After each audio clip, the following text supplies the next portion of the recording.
One of the compelling reasons to choose PC gaming over console is because of the flexibility in choice, not just in the hardware selection, but in how you use the system. It can be used for video editing, image editing, 3D modelling, or answering emails. Whatever you want to do really, you can do on a PC, and of course that's not getting into things such as modding the game itself. Budget and part selection can vary greatly, but now is an awesome time to build a system, particularly as the Christmas period is fast approaching and AMD have launched the third generation of Ryzen CPUs and of course the RX 5700 and 5700 XT GPUs. My name's Paul, and in this redgamingtech.com video we're going to be putting a mid-range AMD system through its paces, not just in games but also tasks such as 3D rendering and modelling, and showing just what type of performance you can squeeze out of the machine. Recently we went into an in-depth review of the Radeon RX 5700 graphics card, so if you'd like more information on how it stacks up against the competition such as Nvidia's GeForce 20 series, and also what type of performance uplift you would get from an older Polaris card from AMD themselves, go ahead and check it out. But during those tests we used Intel's i9-9900K processor for the purposes of a consistent test platform amongst all of our GPUs. But it did get us thinking, with AMD's Radeon RX 5700, how would the performance differ with this card in an all AMD build meant for gaming? Furthermore, in non-gaming applications which leverage the CPU, how does our Ryzen 7 3700X fare against the might of Intel's i9-9900K processor? Now I do realise this is not a fair comparison.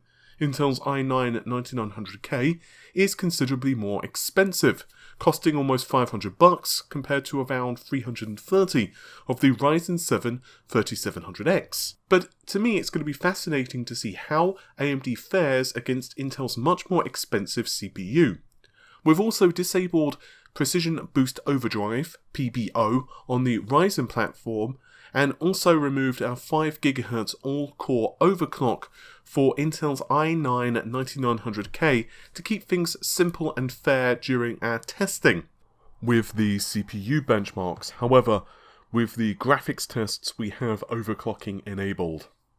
I'd also point out this is an article as well, so if you'd like to go ahead and check it out, it is of course linked in the video description. The Ryzen 5 3700X was purchased by ourselves with your generous help on Patreon, so thank you very much for that. It's 8 cores, 16 threads, and should provide more than enough grunt for not just games and streaming, but also for 3D modelling, video encoding, and just about anything else you would like to throw at it.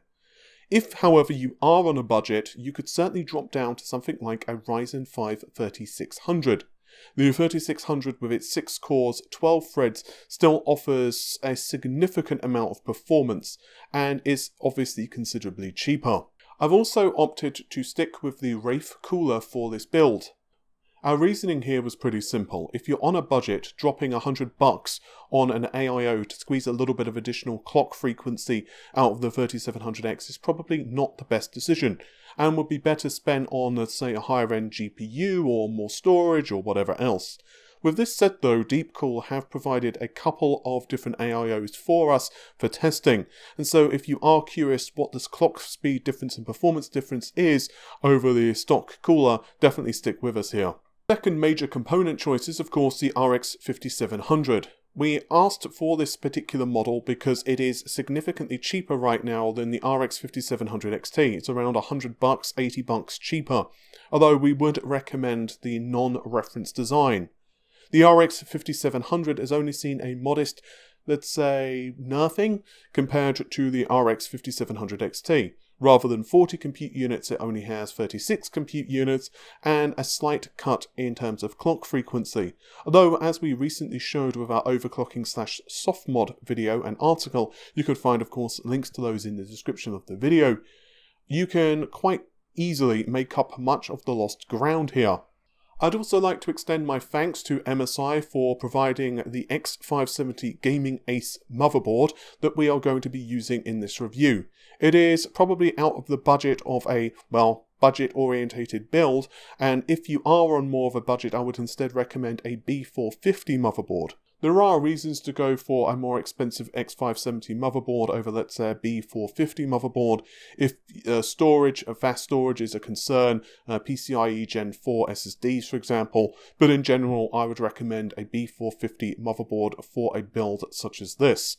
Oh, and I'd also like to extend my thanks to DeepCool for coming to the rescue and providing us the Matrexx 70 case. It's rather beautiful in my opinion and is pretty darn easy to work with, and it also doesn't cost an arm and a leg. So I'll link both, of course, of these products in the description of the video. I've also opted to go with a set of Crucial Ballistix memory, which we have slightly overclocked from 3000 MHz to 3200 MHz. This is a quad set because we had it for when we were reviewing Threadripper and also Intel's HEDT systems, so I just think it looks kind of cool with 4 memory sticks in there. There are also some benefits with running 4 sticks of memory when it comes to the Ryzen 3000 series, which is something we're going to investigate further in the future. So, with all of that said, let's look at some performance results. It's pretty clear as we go through these early results that the Ryzen 7 3700X fares rather well against the might of Intel's i9 9900K, with the gap widening a little when at a lower resolution such as 1080p, but there is virtually no difference at higher resolutions. Of course, the Radeon RX 5700 is keeping the CPUs a bit tighter grouped together than if we were running with, say, an RTX 2080 Ti. We'll be investigating bottlenecking and comparisons with various cards and AMD platforms versus Intel very soon.